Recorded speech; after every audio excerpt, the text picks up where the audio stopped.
All right. Good afternoon, South Coast. Welcome to the Will and Mike Show. I'm Mike Soya, and with me is former mayor of Fall River, cannabis dispensary owner, and legal brain of the South Coast, Will Flanagan. How's it going, Will?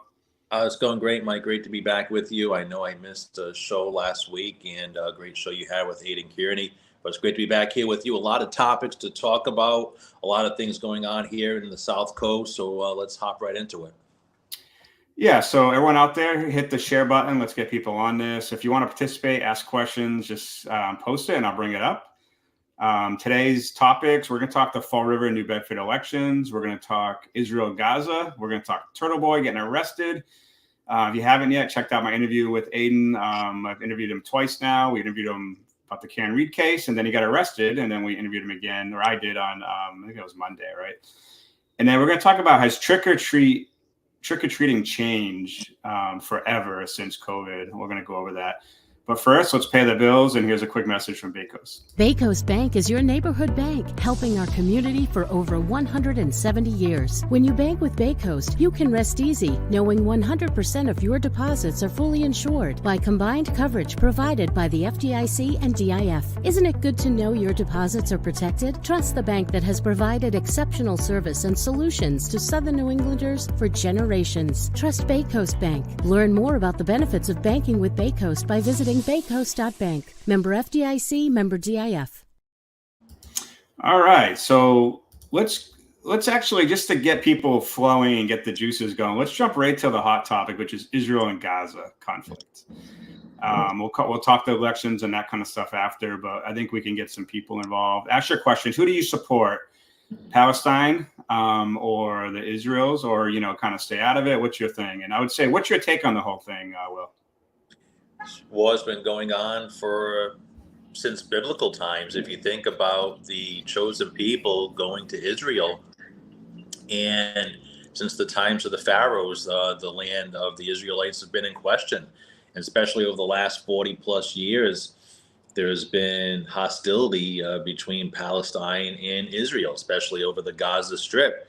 And you have the terrorist group Hamas, who has waged war on Israel, has launched attacks on Israel. And whether you're pro-Israelite, pro-Hamas, pro-Palestine, neutral, there's also another interesting topic here, and that is Iran.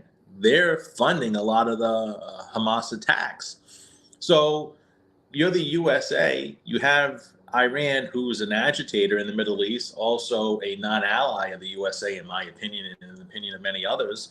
What do you do? And if I'm advising Israel and their government, I say you go to war with Hamas. You take the land that is rightfully yours. And then you also pin Iran's back up against the wall, too. You can't allow them to fund your enemies and also allow them to be an agitator in your own backyard. Yeah. So, how many countries are involved in the conflict right now, you think? Who knows? I think there's a lot of covert participation, probably more than we would ever know, Michael. Well, okay. So let's go through what we do know, what's out in the public. So we know, obviously, the main sides are Israel and the Palestinians. Like you said, you have the Hezbollah and Hamas are the two terrorist groups that are, and when we say terrorist groups, it's not just us saying, this is the Department of State has identified these two, and they're funded by Iran. So that's three. And Palestine is not a country. We know that, but that's three players. Yemen has fired missiles that you could probably go out reading it in the news that the Saudi Arabians actually shot down, because those are at war, Saudi and Yemen. Correct. The U.S. has shot down some items. We know some missiles. We know that they brought the carrier groups out there, and that is the main reason. Kind of provide that shield, like the Iron Dome that you've probably heard about that Israel has, that kind of shoots down all the rockets come out there. So we know those are at least the minimum countries. Lebanon is definitely part of that. That's where Hezbollah is. That's at the north part of the country. Egypt and Saudi Arabia and these other countries that usually get involved are not involved right now. They're probably neutral at the moment, but again, behind the scenes, covertly, probably supporting Israel, I would think. Yeah, so let me show people a quick, and these are things that kind of jump out. I'm going to show this quick video. This is a video of a in Gaza. If people don't know, Hamas has all these tunnel facilities. They spent billions of dollars building out, and they put them underneath civilian buildings and civilian areas. And one of the most senior Hamas guys was there with his guys, and Israel took him out. And this is what the video looks like, and this is what the media shows. Of course, the media focus mostly on the civilians and not the Hamas part. خليكم معي نشوف كيف هنا شايفين كيف دمار واسع في البريج دمار طلعوا كيف الدمار عشرات المنازل تم تدميرها بالناس اللي فيها على رؤوس ساكنيها طلع يعني انت بتقول انت اضرب لحالك وعد وشوف كم واحد فيها الدار كان. All right, so you can see there complete destruction. The bombs that are today are very accurate. They're high explosives.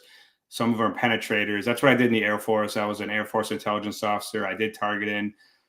You can delay the fuse and get low and blow up, and you'll see these big kind of craters like this. But what I want to cover a little bit is what people don't know is the history a little bit of the Middle East. And I'm going to go through a little bit because I always hear, what's always the biggest question? Israel is occupying Palestine, right? And that's what you hear. There's some truth to that, but there's also a lot of misinformation. So I'm going to go through some of this. We'll talk about each one. So you know the famous story of Moses and Ramses, right? Mm-hmm. So we've seen the cartoon with Disney. You could see the movie with a lot of famous actors. I forget the Charlton Heston. Charlton Heston. Yeah, Christian Bale has done it. So people don't know the story. It's when the Egyptians had enslaved the Jews, or they call the Hebrews at the time. And I'll do the line for the scene. Let my people go, right? Was that the line from the scene? Yes. So that's 1300 BC. That's 1300 years before Christ. So that's a lot of years ago, right? That's thousands of years ago. So Israel has been around. The Jews been around for a long time, and they had captured and brought a lot of people from the Jewish Israel, which is Israel today, that area. Then we all know, if you ever watch Schindler's List or you study any World War II history, we know the 1930s was a horrible time in Europe for the Jews. Mm-hmm. So they got either rounded up or in internment camps or killed, and their businesses were taken from them. And it wasn't just Germany; it was a lot of throughout Europe. And if you watch that, you watch the movie Schindler's List, right? Of course. Okay, so you remember at the end of the movie when the Russian guy with one horse rides up to the end, and all the Jews come out of the concentration camp. And the estimates are between 6 and 9 million Jewish people were killed in the concentration camps. Depends what reference you use. But this Russian soldier drives up on a horse, and they say, "What do we do now?" He's like, "You guys are free." And he's like, "Well, what do we do now?" And he's like, "Don't go east. They don't want you there. Don't go west. They don't want you there either." So this is 1945, end of World War II. So what happens to the Jews? The United Nations says we got to do something. We have a homeland. So they set up Israel. So Israel was set up in 1948, and this is the area where the British used to control, and this is where the Palestinians lived. Okay, so and do you remember what happened the day Israel claimed they were a country? No, tell me. The day Israel in 1948 says we are a country, they're invaded by 5 Arab countries. So if you don't know your geography, Israel's trying to buy Egypt to the west, mm-hmm. which is the Sinai Peninsula, and all the Egypt area to the west, which is where they took Israel from, the Jews from, and Moses. They have Syria and Jordan to the east and Lebanon to the north. And correct. All those countries, to include Iraq and other armies, invaded Israel literally the day they say we're a country, and he almost got wept off the face of the earth. And this is where you hear these battle cries of people, and I think it's mostly ignorance in America when they say from the river to the sea. They don't understand where that comes from. That comes from the multiple wars Israel's had where Arabs have invaded, and they want to push them from the river all the way to the sea, which means completely eliminate all the Jewish people. Michael, let me ask you this real quick. A lot of this comes through the Gaza Strip. How big is that land? How wide is it? How long is it? You got the dimensions on it? It's small. It's like Rhode Island. It's like it's more of like a square. It borders on Egypt. So the Sinai Peninsula, and then you get into Egypt. Gaza. We know the West Bank and the Golan Heights, which is more in the central to the north part. Golan Heights is where you hear these 3 things: the Golan Heights, Gaza, and West Bank. And this is areas where these countries have fired all their rockets into Israel. So when Israel has had multiple wars, they've taken this land to kind of give a buffer. And if you look at Sinai Peninsula, it's like 10 times bigger than Israel. And Israel took it in one of the wars and gave it back as a peace deal with Egypt. And this is one of the reasons Egypt has peace today. Okay, so they've had multiple wars since. The one that people might know is in 1967. They call the 6-Day War. Have you heard of that one? Yes. Okay, so 6-Day War is Israel did a preemptive strike because they saw all the Arab countries who invaded in 1948 get ready to invade again, and they preemptively striked and really kicked their butt. And you ever heard of the U.S. Liberty incident? No. So the Israel's actually attacked and killed 38 U.S. soldiers and wounded 100 of them. It was a U.S. ship in where you see the carrier groups are today, right off the coast of Israel, and they thought it was an Egyptian ship. And the conspiracy will tell you that they knew it was an American ship. They wanted to hit them so they could collect intelligence, that kind of stuff. So a lot of people reference that. And I'll jump real quick. There's a movie called Golda, and it's really good. It's about the Prime Minister of Israel. I just watched it last week. And it's about the 1973 Yom Kippur War. You might have heard of that. And this time, Israel kind of saw they were about to be invaded, but you know how politics are. You were a mayor. She couldn't get all the forces ready because if they didn't invade, she would have been knocked out as a prime minister. All the politicians were worried that if they got ready and alerted all the troops early, that they would have been knocked out politics if the invasion had happened. And the invasion did happen. So that's kind of a summary of all the wars. Egypt is a slim piece of land in the Middle East. They're 1/4% of all the land in North Africa and the Middle East. Egypt. What's that? Egypt. No, Israel. Israel. Okay. Israel is 1/4% of all the land in North Africa and the Middle East. And that's why I always usually when people tell me that they're supposed to give up land, I'm saying like they really don't have much to give up, right? So why do you think, now going through that, I don't know if you've noticed, have you heard that Egypt and Jordan said they will not take a single a Palestinian from Gaza? And even the King Jordan said that's a red line for us. Yeah. And Egypt said, we'll lose 1 million Egyptians if you push them through. Why do you think that is? I think the USA, and I'll get to that question in a moment, first, it's a hotly debated topic, and nobody really wants to move the chess piece first. But the USA, Biden said today, they're allowing U.S. citizens to leave the Gaza area. And I think there's maybe 1,400 of them that were taken out, maybe less than that. But a lot of people are saying hands off. We don't want to get involved in this. We don't want to be the first person to move the chess piece. Let Israel and Palestine settle this out, and it's going to be settled through bloodshed.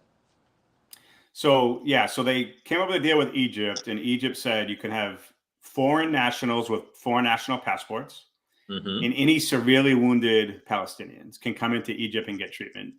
But before that, the Egyptian ruler there said, we'll lose 1 million Egyptians before we allow Palestinians into Egypt. And King Jordan was on TV and he said, that's a red line. We will not allow a single. So why do you think that is? I don't know. So people don't know. And again, I was an intelligence officer in Air Force. I had to study all this. If you Google Black September 1970, you remember who Yasser Arafat was? Yes, of course. Okay, so Yasser Arafat, people don't know. We're older folks. I'm older than you, but Yasser Arafat was with the PLO, the Palestinian Liberation Organization, and those guys were actually hijacking airplanes in the Middle East. People remember Pan Am. You also remember the German Olympics where the Israelis were killed. This was Yasser Arafat.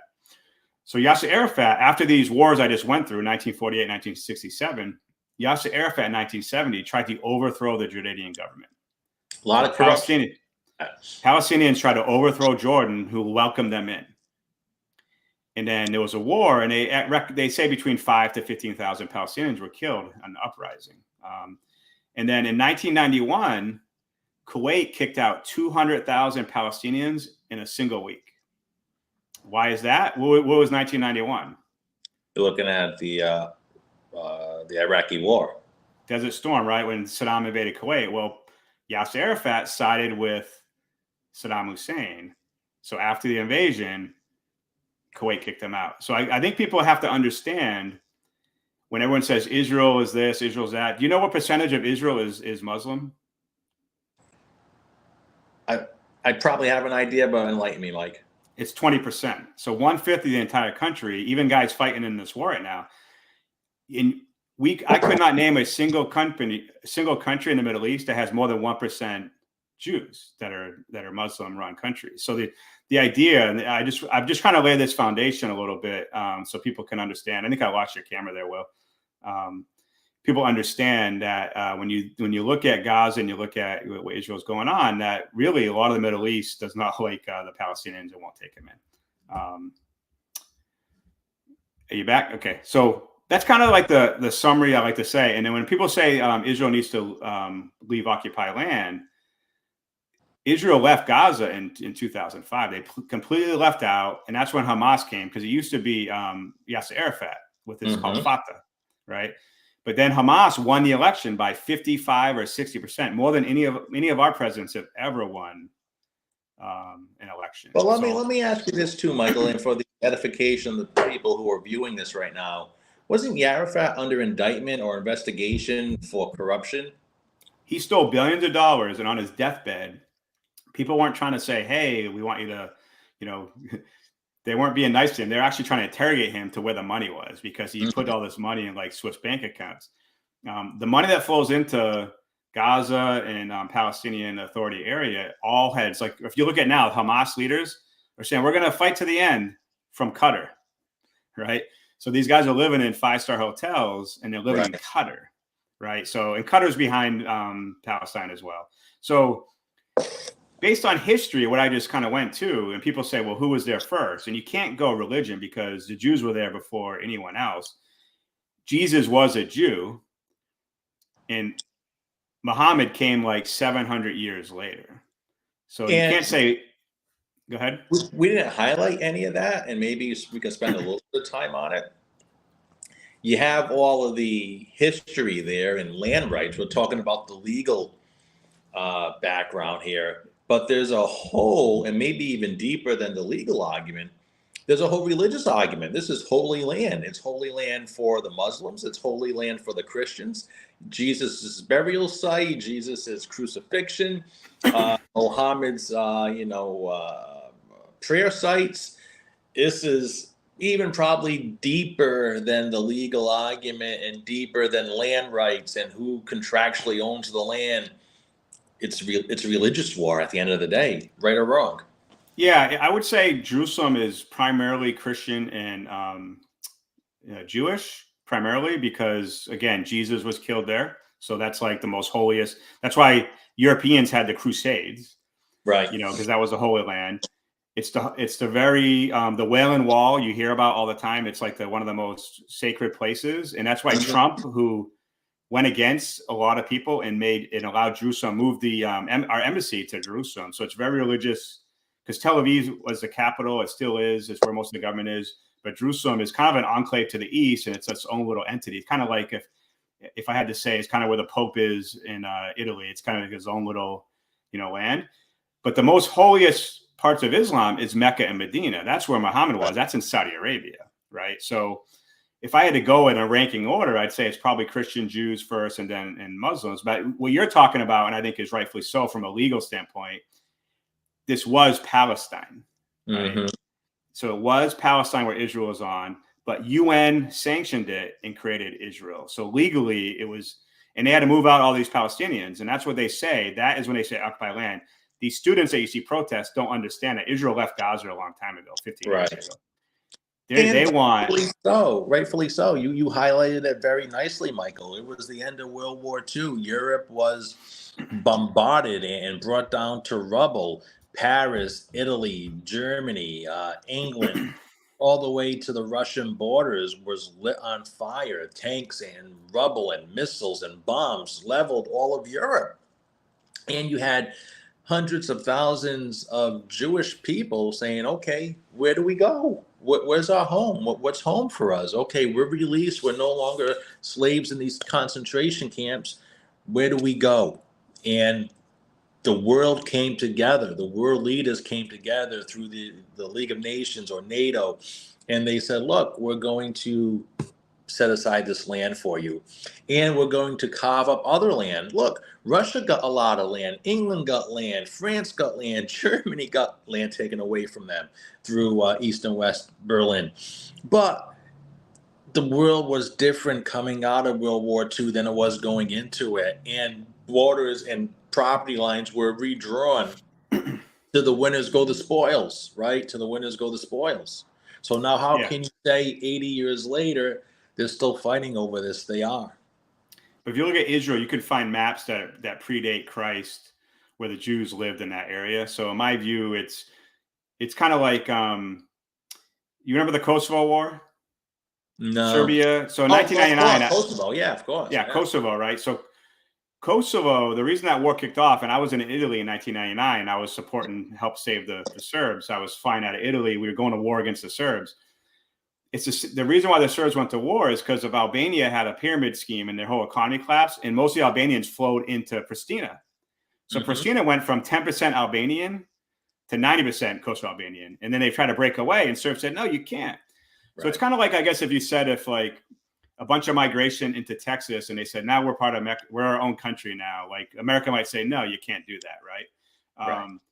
So when it comes to Islam migrating, because we know if you study the Ottoman Empire, they took over most of like the, big part of Europe. And that's why Spain, all that kind of stuff, you see these old mosques from there. So they Islam invaded every single country and took over during the Ottoman Empire. So this land, did belong to the Jews, but it also did belong to the guys, the Palestinians. So I just wanted people out there to get an education on us a little bit before people just, they just jump on and say who was there first or what's the war about, who's involved. Kind of gives a little education out there if you decide you're going to go out and protest one side or the other. I think it's good to study your history. But I tell people, the Palestinians have not been welcome in most Muslim countries.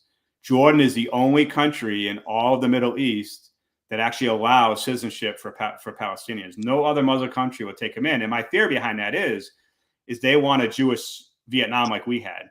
They want a place where... Let me ask you this, Michael, and this could be controversial, but I want to talk about it anyway. Why is it that I'm seeing a lot of college kids supporting Palestine? Why is it cool? Is it... I don't get it. I think the older generation, or even guys like us in our 40s or early 50s, are kind of pro-Israel. But you're seeing a lot of the younger kids, the college kids, supporting Palestine or even Hezbollah. Am I missing something? I think a lot of it is because and this goes back to what I talked about, how our education system has become so broken and costs so much. You could used to go to SMU University, which is now UMass, for $250 a year, and now it's like $18,000. And part of that is we've brought in so many international students. Okay. And from the Middle East, a lot of them come in. And if you notice that letter that Harvard came out, these students put out, it was like 30 of them. I think like 28 got their jobs rescinded from law places because they put out the day Israel lost 1,400 civilians, they came out supporting Hamas, and it was crazy. But I think anti-Semitism in America is huge. I think American media lies. They try to put out white nationalism as the biggest threat to Jews. But I think the really biggest thing is this people you're seeing, 100,000 people in these cities, in New York and all these places like coming out. And you're seeing anti-Semitism deeply on the rise. And you see there's a lot of videos you probably see on TikTok and Instagram where a lot of people are tearing down posters of missing children in Israel. And you're seeing the real anti-Semitism. Why would you walk out in the street, see children that says captured by Hamas, and you would tear it down joyfully? It's just showing where the real anti-Semitism is in America. And like we talked earlier with AOC and the squad, pushing out a lot of the Hamas propaganda, I think. Remember the New York Times completely missed the ball when a hospital was hit. And right away, they took a Hamas press release and put that Israel had bombed the hospital, and it turned out to be completely inaccurate and wrong. It was a missile fired near the hospital that fell, hit a parking lot, and killed about a dozen or two people. Didn't kill the 800 or so they had said, never hit the hospital. It was a Hamas rocket. They have audio of Hamas saying, we fired a missile by mistake into our own hospital. The U.S., Europe, everyone has said we have intelligence saying, no, this is a misfired rocket. But the New York Times, again, I think is anti-Semitic. These newspapers, they right away took a Hamas press release, and they cleverly do this. There's a guy who writes titles for a living. They'll say, Israel strikes hospital killing 500, comma, per Palestinian health minister. Well, the Palestinian health minister is Hamas. Like I said, the government was elected to power. That's a Hamas spokesperson. Could you imagine New York Times pushing Taliban press releases while we were there in Afghanistan fighting them? That's what the New York Times did. Yeah, it wouldn't stand for, but I think you're accurate. You're accurate in your assessment and your observations. All right, so let's move on. Let's cover the New Bedford Fall River elections. We'll move this to a local thing. I'm going to pull up. So I just want to get Will. Will is obviously, I would say, 10 times more educated on politics locally than I am. I get into this a lot, but he's really the PhD. I'm more the bachelor's, master's level on this stuff. So he's going to, I did a lot of this stuff. Now we're going to use some of his stuff. So let me pull up. I'm probably a little bit more familiar with New Bedford than you. So if we could start there. I'm going to pull up real quick. So I think the mayor's race is over there. This is the prelim election. Mitchell got 67% of the vote. He's facing Richard Tyson Moultrie, who he faced 4 years earlier and beat soundly. Tyson has no money. Mitchell has a lot of money. Mitchell's actually very popular. And I think he's a very good mayor. Do you see anything different there? What's his background? He's a tech guy. Okay. He's a tech guy, but because I actually moderated one of the debates and I went to a lot of the debates, his answer to a lot of them, and I say this is the negative part. His answer was when they asked him about something, he's like, "Well, I'll put all the brains together and we'll come up to a solution." Yeah, they didn't really have answers. And then my biggest problem with politicians, they come like 2-3 months before an election, they start running. They don't do the work a year or two before. Mm-hmm. So he's kind of the Johnny come lately again. He had a lot of years to work it. I like him. He's a really nice guy. But when it comes to politics, you got to be doing the work year out, going to those local meetings, knocking on doors, So I think you agree with me that race is pretty much over. Yeah. And let me ask you this. Does Mitchell still have the benefit of a 4-year term, or is it back to 2 years in New Bedford? No, it's 4 years now until if they ever change it, but it's 4. Good for him. Yep. So he'll take that, I think. So the city council, people don't know New Bedford is different than Fall River in that they have at large and they have ward. And this is the at large. What they do is they have 6 wards. So they get 6 city councils from different parts of the city, and they have 5 at large. If you could see here, the incumbents pretty much, you could see Ian Abreu, Shane Burgo. Those are the top vote getters. I think they're kind of a shoe-in.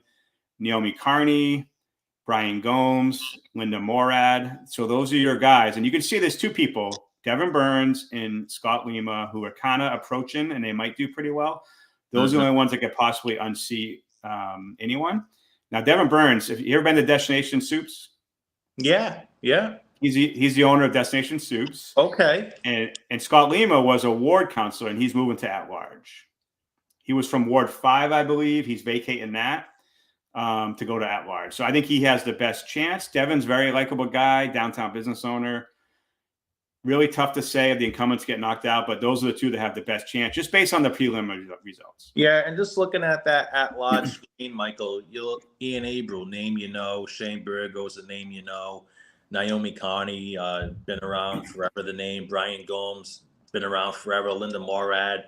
These people build up a bank of constituent service. So when it comes time for election, the voters go into the ballot box and say, Ian Abreu helped me get my sidewalk fixed, or Naomi Carney, advocated to get my street light fixed. So by going out there and doing years and years of constituent service, it helps you in your reelection effort. So when you have a guy like Scott Lima, who's a business owner, has a good background, and is very electable, he doesn't have that bank of constituent service that he can call on. So kind of an unknown, and in politics, unknowns don't do well.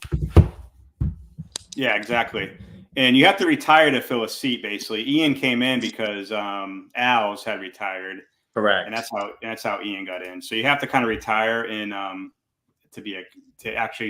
someone has to retire if you to fill a seat. And then the really only ward was Joe Lopes. He used to be a popular Ward 6. He got knocked out 2 years ago. Now he's running for Ward 5. He moved to a new ward. He's going against Zach Boyer. Joe Lopes is pretty popular. It's not a lot of votes out there. I think Lopes probably get this pretty easy. How about Ian Saunders? Is he from the Saunders clan? Yeah. Yep. No, I think I'm not sure if he's from the. I know you're talking about. There was a city councilor Saunders who raised taxes and said, "If you don't like it, vote me out." I'm not sure if he's related to him or not, but he's. Well, the Saunders family was very big in New Bedford. They were a well-known political family. You know, if you associate the Kennedys with Massachusetts, associate the Saunders with New Bedford, and I think even today there's a lot of Saunders elected through Bristol County. So it'd be interesting to see if it's a son or a grandson still running today. That's why I ask. Yeah, probably not, because he only got 85 votes in the pre. Yeah, that's interesting. Okay, so that was New Bedford. Now we'll move to Fall River. This was the prelim. You know, Coogan won pretty easy, almost 2-1.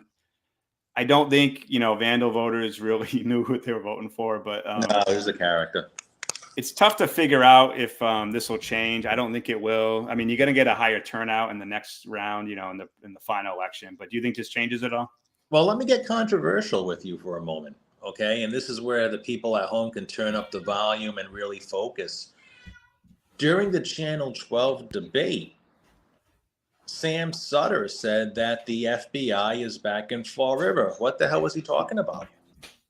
Yeah, I haven't heard anything on that. I haven't seen anything. I haven't had a chance to talk to Sam lately, and he hasn't really brought it up publicly that I know. You said it was in a debate he did that? Yeah, Channel 12 debate, WPRI 12 debate. It aired last Sunday, and it was a very hot debate, very testy debate. And Sutter said, look, the FBI is back in Fall River. Now, this isn't, look, sometimes people talk barroom talk or they talk in the hairdressers. This is a licensed attorney who's a former DA, a former mayor, who, people actually listen when he talks. So I would be shocked if he was just gossiping on Channel 12 TV during a debate. I have a little more respect for him than that. But to drop that bomb and then just walk away from it, it left me scratching my head. What the hell's the man talking about? The FBI's back in Fall River for who? Yeah, at this point, I don't think it's going to make a change to the election. You think that's what he was trying to do? Trying to get some dirt on Paul? I don't know. Maybe, but that debate you said was it WPRI? WPRI Channel 12. I can it's in Rhode Island, and it's in the I guess people in Fall River watch that, but I just don't know it's going to move the needle. It won't. I don't think the Herald covered it. I don't think we covered it, so I just don't know that it's going to make a difference. Do you agree? Right, do you agree Coogan probably wins? Yeah, I think it's going to be a pretty easy win. Yeah. Probably the same numbers, maybe 58 or whatever. He might make a few points up, but I'm not sure. All right, so this is city council is people don't know there's 9 seats open. It's all at large. We got a few people retiring. We had Pam got dropped out. Liberty LeBeau, she actually withdrew her name, so she's not even on the ballot. Leo Pelletier is out, right? So you have at least 2 seats that are open. Mm-hmm. And you can see here, so if you cut down, I think the final person, if I cut down, so Linda Pereira, Brad Kilby, Joseph Camara, that makes 3. Kadeem Pont, Paul Hart, that makes 6. Raposo, Michelle Dion, and Alexander Sylvia, that makes 9. So Gabriel Amaral and Jordan Sylvia, and I would say Washington have a pretty decent chance to maybe make up all they got to do is make up a couple hundred votes. Mm-hmm. I don't think Joe Salvador, I think he got put back on because Pam dropped out, so he actually is on the ballot. He did. He was, if you remember, one got cut off. It was 18 out of 19. And it's interesting because we only had election. If Pam had dropped out before that, they'd even need a prelim, right? No. So I think that you can kind of take off the bottom. I guess you can go from Bob Pearson on down. I don't know they would have a chance, but the other ones, I think can make up some ground. It's going to make up 200 votes. Yeah, I think your top 9 are going to be your top 9. I would have to say maybe Jordan drops a little bit because I don't think he's done anything since the preliminary that I've seen. I think Laura has. She's been out campaigning more. So I think Laura comes up a little bit, but this Alexander Silva, young man, I think he's run before, probably going to get elected this time. So I think your top nine's your top nine, but Laura could maybe take out Silva. I think right now Laura, Washington, and Alexander Silva are competing for that ninth spot. Yeah, and Laura is actually incumbent, so it's surprising that she fell out of that. So she's got a lot of work to make up. All right, so school committee. I was part of the forum and asking a lot of questions, and I thought it was a really good group. 2 people didn't show up. And now, what, 6 of these get elected, right? 6 out of the school committee, yep. So who are your picks? Well, I think Aguiar gets elected. Tom Corey gets elected. Michelle Larrabee gets elected. Shelly Ann Pereira, who's Linda's daughter, gets elected. And I think Sarah Rodrigues gets elected. Then on the 6th spot, I think it's Bobby Bailey and Colin Dias who are battling for 6. And I have to say, I think Colin's probably doing more work right now than Bobby. So I think people might recognize that say, hey, this young man's actually working. He's out there campaigning. So I think Colin's probably going to knock out Bobby Bailey. Yep, that'll be the close one right there, right? That final 6th spot. All right, so that's what I have. We could talk real quick. Is my frustration with Fall River, New Bedford is the apathy. And we again had a low turnout in the prelims. I think it was 6%. Is that? I can't remember maybe 4%, 6%. Yeah, it was so low, and it kind of gets frustrating. And in New Bedford, I haven't really done much in New Bedford this year. And my problem is, I usually every year every election cycle I write a article about how to get it, what you got to do to get elected, how many signatures you need, and all that. And it's my least read article every time I publish it every 2 years. So it gets frustrating. I didn't even do it. I didn't do it this. Right? Yeah, how to watch paint dry. So I didn't do it this year, and I haven't really covered New Bedford much because I don't know there's really a race in New Bedford. The seats seem to be all kind of locked up. Fall River, a little more interesting because you got 2 open city council seats. Right.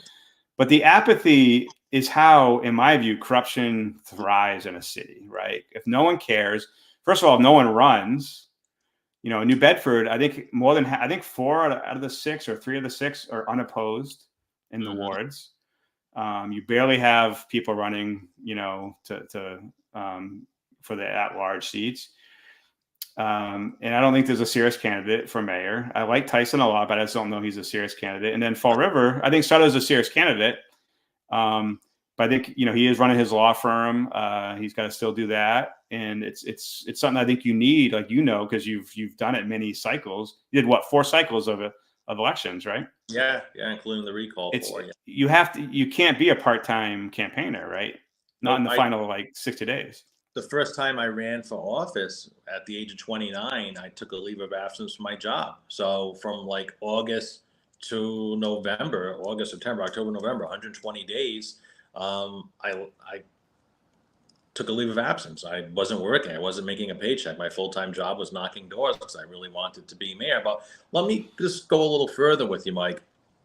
Next year's a presidential year, but even deeper than that, clerk of courts is on the ballot. Register of probate is on the ballot. County commissioner is on the ballot. All these county positions that people may not know a lot about, but they pay hundreds of thousands of dollars in salaries and benefits. So if you're a county commissioner, you're making probably $60,000 a year for 1 meeting a month plus benefits. And you have a say regarding the jails and the agricultural school and a lot of the county retirement plans. Clerk of courts is in charge of all the courts and docketing. Register of probate's in charge of the probate court. So these are very important positions that only one person's going to run for, maybe, and that person may not even be from Fall River. And your state reps and state senators run. Yeah. And the problem is you have to start doing the planning now because people don't understand that there's primaries early in the summer. They think, oh, November's the election, I'll get ready in August. And it's no, this is not how this works. You have to be. 2023 is when you start working towards 2024. If you're starting in January, you're way behind the curve. And this is the problem. All these state reps, because the Democrat have complete control of the state, they have all the money. and Republicans barely put up anyone. And when they do, they have no money. So you have to usually run as a Democrat and go in the primaries if you want to have a real chance. And they don't. They wait, and then they go, oh, now I got to run as an independent, and then there's no way you can win, right? So people gotta, if you really care about your city, about your state, about your country. I'm in the media. I can't run. Will can run again someday. You know, he's got 17 businesses out there that he's making a fortune on, so he's busy. I run the media. I'm not going to run for office. I'm covering all these people. I think I do more of an impact in the media than I could as an elected official. So, you know, I do my thing this way, but people out there I see on my Facebook groups and all these things, they complain. No one runs. I really love the guys that run because they're taking their time. They're spending their own money most of the time because it's not easy to raise money as a city council or school committee. So you're usually doing your own money, buying your own yard signs, and then you're putting yourself under scrutiny against your opponents. So you're like Pam found out, you know, I wrote an article about, you know, what was going on in her case. You're putting yourself under scrutiny and you got to stand up to it. So I respect anyone who runs. A lot of times people get shook is the word I'll use. And Pam was an example of that. Look, Pam had a private moment that made it to the newspaper. And if she was not a city councilor, none of that would have made the newspaper. It would have just been a run-of-the-day case in the courthouse. And I wonder if it would have even made it to investigation if she wasn't a city councilor. But because she was, her private life made the front page of the news and made the talk shows on the radio and made the blogs on the internet. And here's somebody with children who are school age and can read or have Facebook pages, and they got to see negative comments about their mom on Facebook. It's very hurtful, and it's very a lot of times it can lead to issues with mental health. But also I get concerned a lot for the people who lose their seat or don't get elected. And what I mean by that is it's almost like a athlete who is always in the big game, right? You're in the big game, you're always under the lights, you're in the spotlight, you know, especially when you're mayor, you got the crowds. It's like your adrenaline's going 24/7. And then all of a sudden, a switch is turned off and all that disappears. It could be very difficult for somebody to be able to bounce back from that. And I know a lot of elected officials who at some point in their career or some point during their service struggle with depression or struggle with some type of anxiety or mental illness. So there's a lot that comes with running for office, especially when you go for these high profile offices where the media is constantly on you. So for those people who like their private life or who get anxiety from a microphone or a camera being shoved in their face, I understand why a lot of people don't want to run, especially in cities like Fall River and New Bedford, because they're cities. And look at Somerset or Swansea, you know, I think it's Somerset. It seems like there's a political battle every day there that's been waging on for the last 2 or 3 years. They got the video we posted? You saw the video we posted? I didn't. What was it of? Where one of the politicians threatened he said, you're going to get your teeth replaced. And Jimmy Clemente. Do you know much about him? No, we posted that video the first time I saw him. So Jimmy's he's a union carpenter. That was an interesting video, and I've heard Somerset is pretty crazy. Yeah. It's right next door. I live in Swansea, so it's. He was going to knock the guy's teeth out, huh? Yeah, I don't think he said that exactly. He's like, you're going to need your teeth replaced. So we had to write it carefully. You don't want to get put the wrong words in their mouth. What was it about? Who was he fighting with? It was just an argument between someone, during the open. So basically, there was a lawyer there and a group of people, and they were trying to get something, and they said, we're not going to listen to the lawyer speak. And she's like, but this is open time. And he said no. And they said, oh, this is all corruption. And it got heated. And then he really went after the guy. And this is a big thing in Massachusetts. There was a woman up in near Boston who started throwing F-bombs. And, people are getting heated at these city council meetings. Can't do it. And I love Jimmy. I known Jimmy for years. He was a supporter of mine. he's actually high up there in the union structure. And he's met the president, he's met governors, senators. You know, you can probably contact somebody in the Biden administration right now and say, "Hey, do you know Jimmy Pimentel?" They'll know who he is. So he carries a lot of weight in the political circles. People respect him, but I think, you know, he lost his cool, right? Yeah. So real quick, going back to Pam before we go, we'll talk about the Turtleboy arrest. Pam was a challenge for us because as a media, I have to be unbiased. And Pam was actually did a show. She did a show with us on the Entrepreneur Show with her and Renee.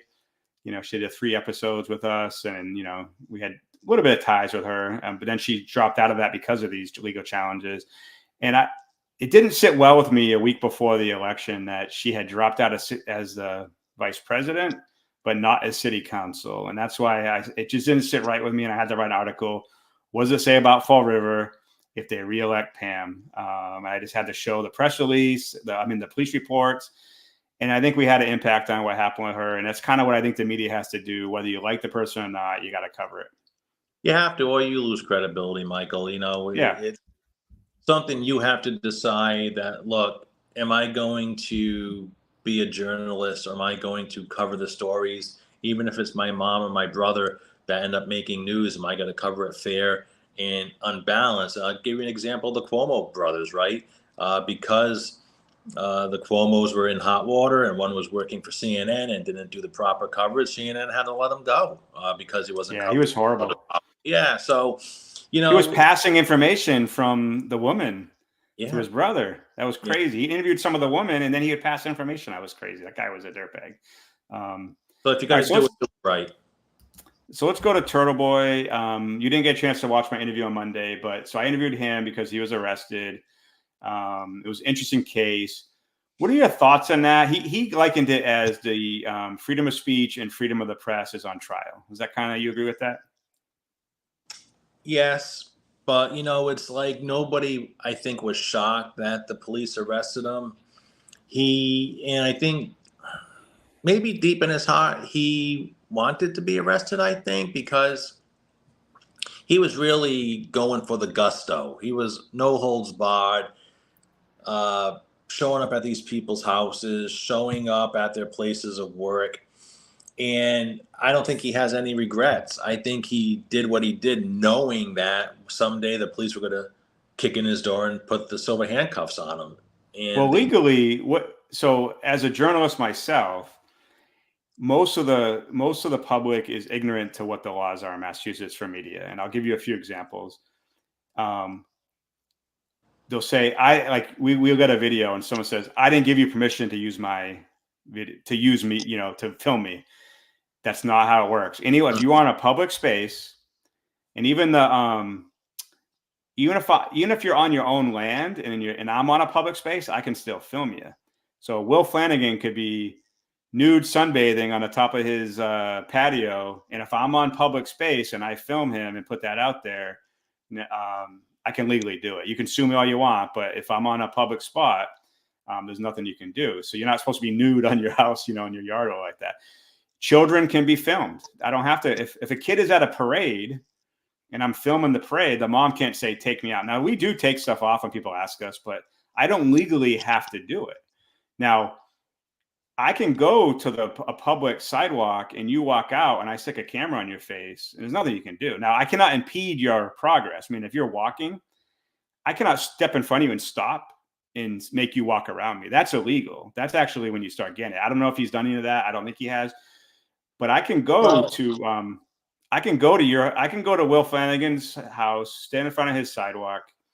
He walks out of my house. You walk out of your house. I can follow you on with a camera, ask you questions to your car. I can't jump in your car. I can't stick my camera into your car. I can't do that. I can't block the back of your car so you can't walk. You can't drive away. But I can film from the sidewalk and ask you questions. Yeah, I don't think a jury is going to find him guilty. I don't. I think at the end of the day, he's going to be found not guilty, and I think he's going to sue the pants off of the state police and those who are prosecuting him. But let me say this. I think what Ken Mello, who's the special prosecutor, is arguing is that his antics are having a chilling effect on these people giving testimony, right? So by doing what he has been doing, the government's alleging that they're less likely to cooperate or less likely to be witnesses at the murder trial of Karen Reed. That's what they're going with, is that his conduct is possibly preventing or stalling or impeding the cooperation of witnesses. But is there legal precedent for that you know of? There's probably, if you dig deep enough, and maybe not Massachusetts, maybe you can look for some type of guidance in other states and other jurisdictions. I'm sure he's not the first shock journalist, and I'll give him that tagline, because some of it has been shock journalism. But he's developing a following, and part of me feels bad for him. Then the other part of me says, I think this is what he wanted. So yeah, I think he's gonna make a lot of money at the end of it. But that comes into it showed me the incompetence though of, I don't know if it was Mello or his team, but they said that he has made $5 million doing Turtleboy, and it turned out to be a guy named Aidan Kearney I think it was rugby player like in Australia. That shows some severe lack of competence. If you just go to Google, type in Aidan Kearney, and you see a rugby player making $5 million, and you go to the courtroom and say he's made $5 million, that shows a severe incompetence in my view. Oh, looks like we lost you, Will. There we go. Oh, your audio. So come in and come back out. You're gonna have to do that because I lost your audio there. But yeah, that shows that. I mean, out there you're watching. Doesn't that show a severe incompetence if they don't even know who they have in the courtroom? If you think you have a rugby player who makes $5 million a year, and that's your Aidan Kearney, it's pretty crazy, I think. Okay, you're back. You good? Back on. Yeah, sorry about that. And then this is the conspiracy part to me that shows that his civil rights are being violated. They put a gag order on him, and now he can't even go near the 9 people that he's investigating for journalism. So imagine like I'm investigating corruption at City Hall, and a prosecutor says, you can't talk to all the people you're investigating of the corruption. And then they take your cell phone and laptop and find out all the people you're talking to. So that's how they got that. I don't know if you saw, they got a person who is a dispatcher at one of the police departments that's been sending Aidan stuff. That is, in my view, right now there's actually a civil case. I forget who it is. They're trying to put in jail for who will refuse to give up the source in their media, because that's the thing in the media. You're not supposed to give up your sources, right? Or else you become untrusted. Okay, how are we doing? Good. So it's got knocked off for some reason. So, there's a case right now. I forget who it is. I think it's a former Fox News or is a Fox News. She refused to give up her source, and they're trying to put her in jail. And we know a lot of people, as a media, if you give up your source, no one's ever going to send you anything ever again. So we don't do that. And Operation Plunderdome, it was WPRI 12. One of the investigative reporters had a tape in the Cianci corruption trial, and they would not give up the source. They actually, I think, had to do a jail sentence over it. Yeah, so they're trying to, they get his phone, and they found out a dispatcher was sending him information, and that dispatcher is now again investigated on leave, losses, and then they get to read every single person who's ever sent a source to him. That's, to me, is way government overreach. That you were going in, and now you get to see everyone who sent him a text message that doesn't even have anything to do with the case. And now you get to, and you know how people leak stuff. Mm-hmm. Me and Aidan have texted each other, so they got my text with, to Aidan. If you've ever talked to him, they got your stuff. Anyone who's ever talked to him is now on a list, and the state police becomes like a Gestapo, in my view. You're taking this guy's computers, you get to check his emails, you get to check all his cell phone. And then I know how this stuff works. They're going to leak stuff out. They always do. Always leak stuff out to make someone look bad. Now they can go find some politician who they want to knock out next year and go, this guy's talking to Aidan. This is all a big scam, in my view. This is Nazi Germany stuff, in my view, to take this guy's laptop and his cell phone to find out who he's talking to, all because he might have been a little aggressive with some witnesses. And he even proved that some of these guys weren't even on the witness list before they became witnesses. Like the plow driver, he talked to the plow driver before they ever did. So now they're going to get him for talking to a plow driver when they didn't even talk to him and he got him on it. So I think this is going to blow up in their face, I think, really big time. And now you've angered a guy who now can do even, because then they arrest him in front of his kids. You know, they did all this in a way to kind of scare him. Again, that is Nazi Germany, Russia kind of tactics, and has no place in America, in my view.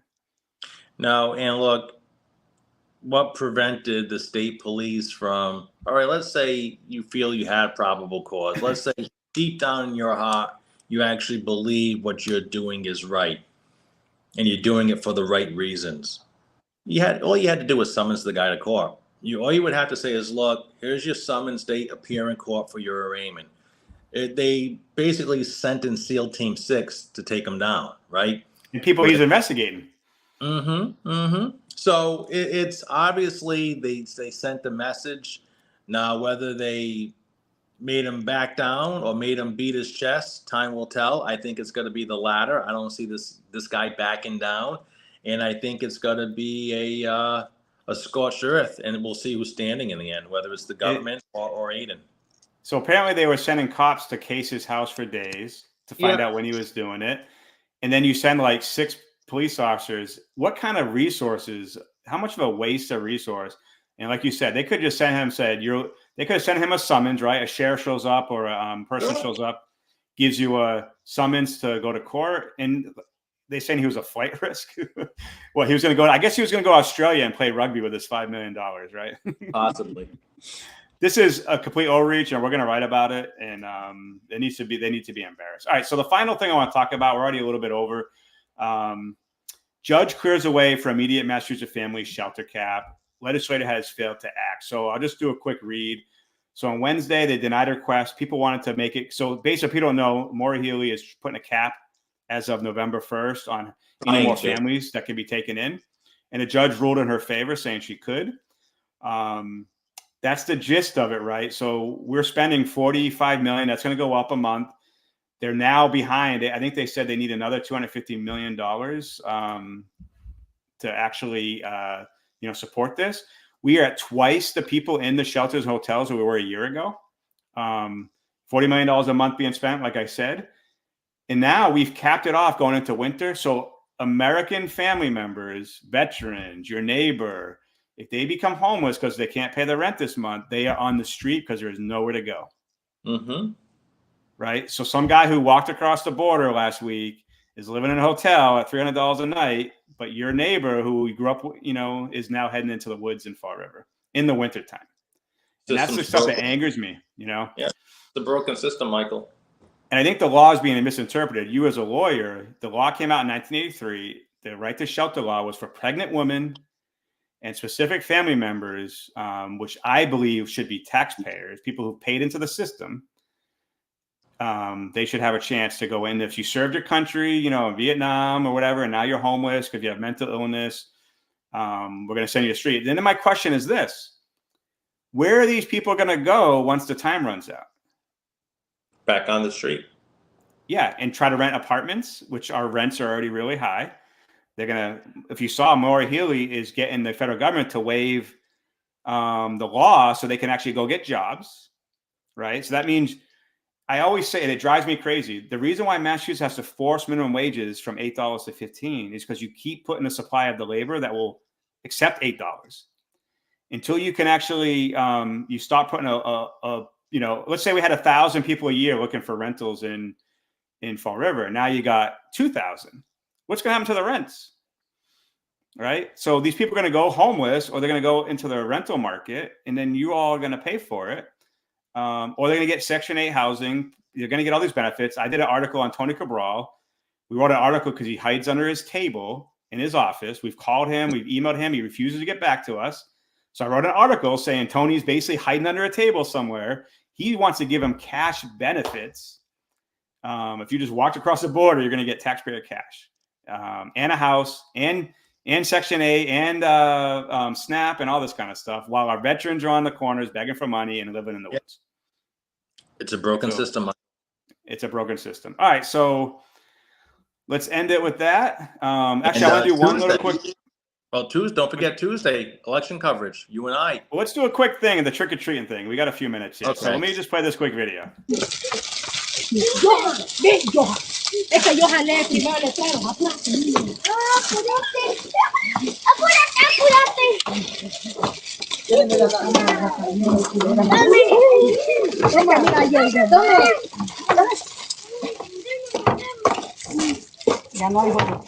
All right, so we get enough. So we see a whole family with their children showing that you can just go and raid a kid. Now, I believe trick-or-treating has changed forever because of COVID, right? In my street, people put out a table over by the street. They put a basket of candy and they stay away. They don't want anyone knocking the door. Did you have trick-or-treaters come to your house, or you go trick-or-treating with your kids? Went trick-or-treating, but it definitely you can notice the change in the way it is today than it was when I was a kid. Yeah, there's no more knocking on the door, trick or treat, and then you give a candy. You get to enjoy the costumes these kids, run around with. A lot of you don't get that anymore. Outside. Yeah, they're outside. Now it's just set up.